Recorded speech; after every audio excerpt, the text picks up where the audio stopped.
Alright, so first things first, before getting into the workout, we want to think about warming up.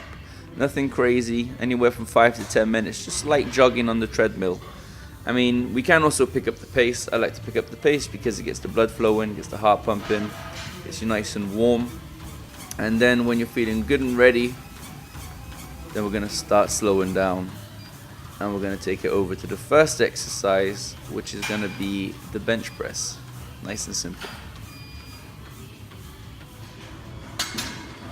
Now what we want to do first is warm up on the bench press. We don't want to dive into anything too heavy. So either we start with the bar, bang out maybe 10 to 12 reps, and then slowly increase. Here I'm adding on a couple of 5 plates, so I got 30 kilos on the bar here. And I'm just going to control the weight. The reason I'm doing this is to get my pecs used to the movement, put some blood in the area, get nice and warmed up and ready to push heavier weights. This is key. Now back in the day, I didn't really care about this. I used to just dive right into it, and sometimes I would injure myself. But over the years that I've been training and bodybuilding, well, we call it bodybuilding. I did a 1-year transformation, and I learned a few things. And the key to the workout is the beginning. It's warming yourself up properly. You don't want to dive into anything too fast. So give yourself a little stretch, and then we're going to start slowly increasing. Again, we're just going to add on a little bit more weight. Here I'm adding on an extra couple of 10 plates. Now I'm skipping ahead. I would increase by 5 plates first. You know, just gradually build up until you feel that you're good and ready to push the weight.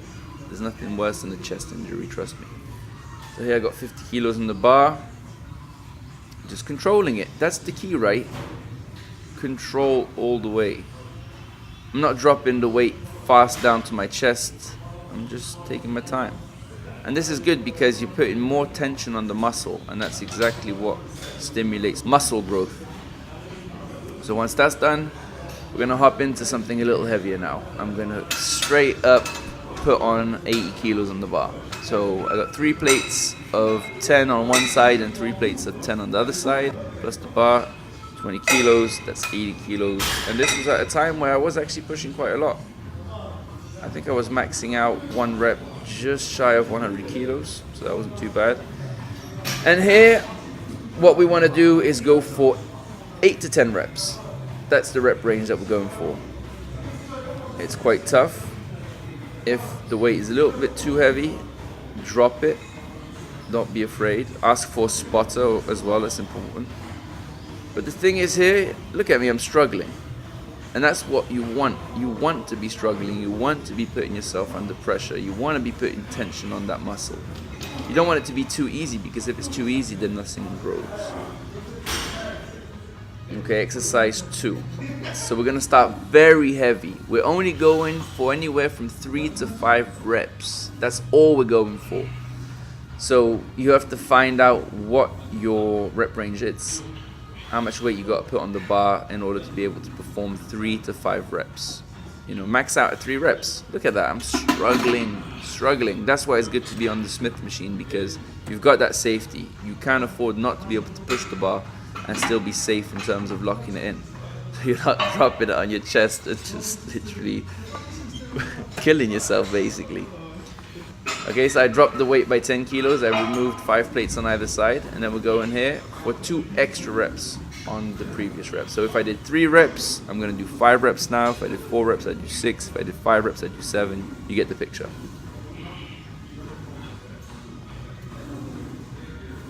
Alright, so I'm pushing it out. And again, I'm always going to failure here. Just look, I'm struggling. That last rep, I can barely do it. See, I didn't even finish it there. I just have to lock it in. And then again, we're going for 3 drop sets here. So in total, you're dropping the bar by 20 kilos. And you'd think it would get easier as you drop the bar. It does. You can bang out more reps.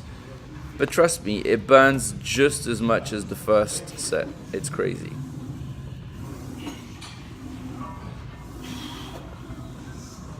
It's always important to make sure that you breathe during the exercise as well.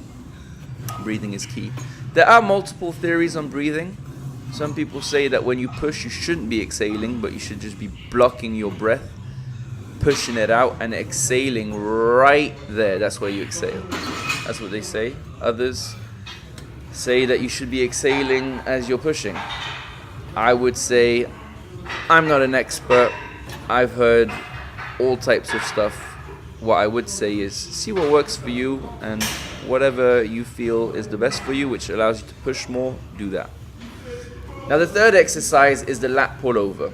Now I think you might be wondering, what the hell has this got to do with any chest exercise? Well, that's what I thought at the beginning, but then I was schooled on why it's actually a pretty good exercise to add into your chest day.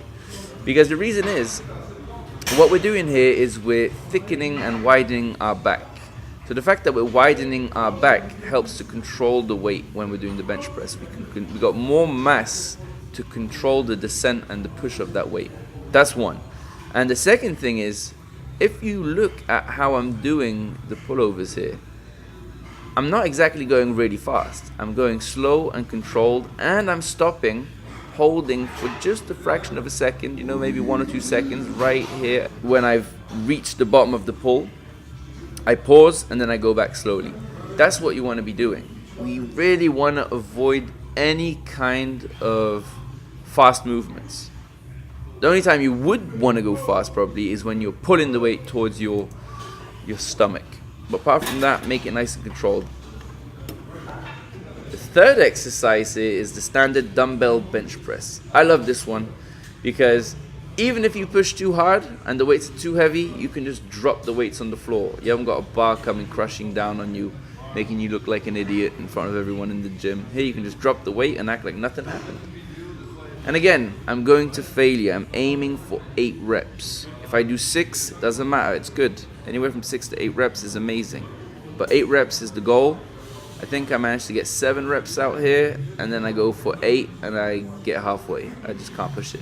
But that's what you want. If I had a spotter, I would have been able to do it.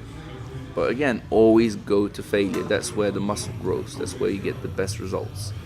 The 5th exercise is the incline dumbbell press. I like this one. Again, because if the weight's too heavy, it's not a bar that's coming crashing down on you, it's the dumbbells. And find a sweet spot. Always go anywhere from 6 to 10 reps is what you should be aiming for. 8 is a sweet spot. So if you're struggling around 7 reps, getting to 8, it's good.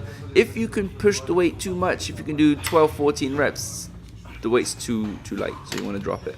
And now here we have, trust me, this is a killer. The superset is the press, the flies. This is gonna burn. And this is the one that my coach showed me when I started bodybuilding. He was like, look, this is one of the exercises you're gonna throw in when you're doing the high volume day. Because this is pretty high volume.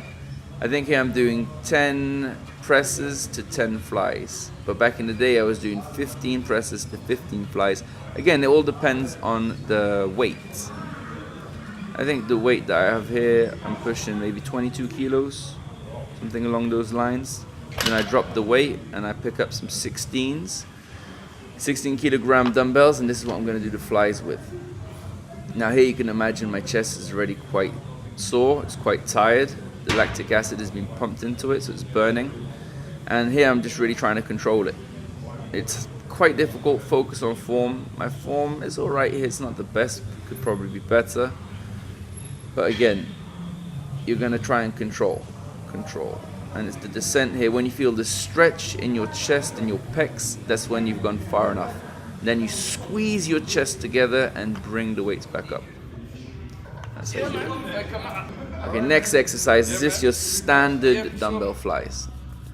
Okay, so it's a good one to follow up from the previous exercise. Here you can go a little bit heavier, or you can perform the exercise with better form, more control. You choose. It's all about control and form at the end of the day. The weight does play a part, but first you need the technique before you can push the heavy weight to avoid injury. So here you want to be going for anywhere from 8 to 12 reps with the flies. I don't know how many I've banged out here, but that was a lot.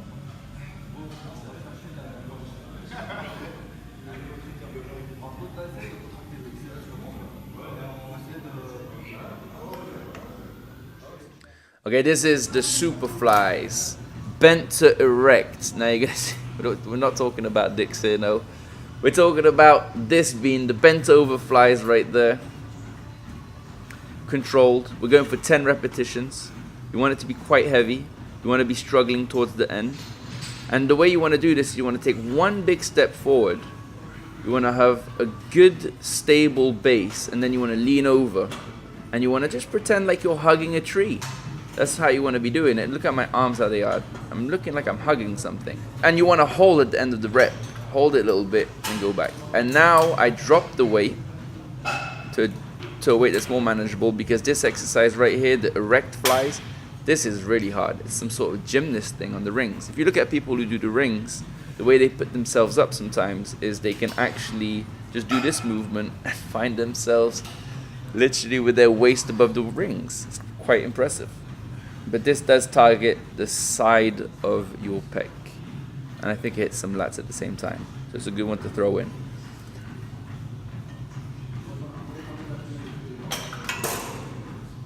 Now I'm going to throw in this last exercise right here because it's a good superset to finish yourself off in the gym. You don't have to do as many reps as I'm doing here, but just go to failure. Failure is what we're looking for. And it's a solid superset of pull-ups to dips. I love it. Because what it does is it hits the back, which is great. And like I said, it helps with stability. Helps you manage the bar and the weights when you've got them over your chest. You can control it nicely. But then as well is you're going to be burning a lot of fat doing this exercise. Your heart rate's going to be way up. But what I like to do is bang out anywhere from 8 to 10 reps with the pull-ups, and then I go in for 8 to 12 reps with the dips. I think I got 10-10 here, and this is a good finisher. And that's all there was to it. These exercises, if you just throw in a mixture of these every time you go hit the gym and want to work out on your chest, I would recommend doing 4 to 5 exercises a pop. The reason I say that is because we're not only going for 3 sets each time. For example, if you notice, the first exercise, I was going for 4 to 5 sets. Then the second, same again, 3 to 4 sets. And then the one after that, I was going for 4 sets. So I'm always increasing the sets. We're not doing your standard conventional 3-setter. We're doing 4 to 5 sets. We're hitting more reps. We're in way more control with the weight. So if you just think about that, you're increasing the reps, increasing the sets, slowing the repetitions down. You're maximizing volume and quality, which is going to be giving you way better results. Now, because I like you so much and I love food so much, and food is really intertwined with fitness, they go hand in hand. And like they say, if you want a six-pack, it's not in the gym that it's created, but in the kitchen.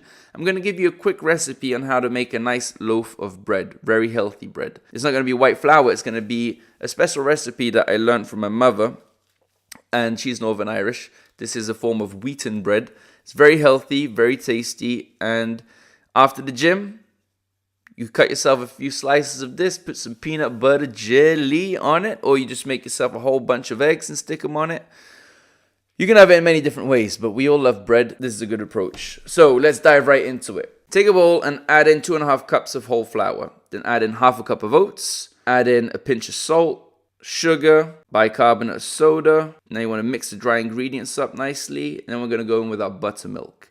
Here I got 2 cups of buttermilk. We're going to give that a nice little mix. Get all the ingredients nice and combined so everything's nice and moist. Then we're going to take a baking dish, line it with some oil, fill it up with the mix, smooth it out, pop it in the oven, a preheated oven on 200 degrees. And we're just going to let that sit in there for 45 minutes to 50 minutes. Then we take it out, and that's your bread done. Easy. So hopefully this video was helpful. If it was, give it a like. Don't forget to comment and subscribe, and I'll see you soon.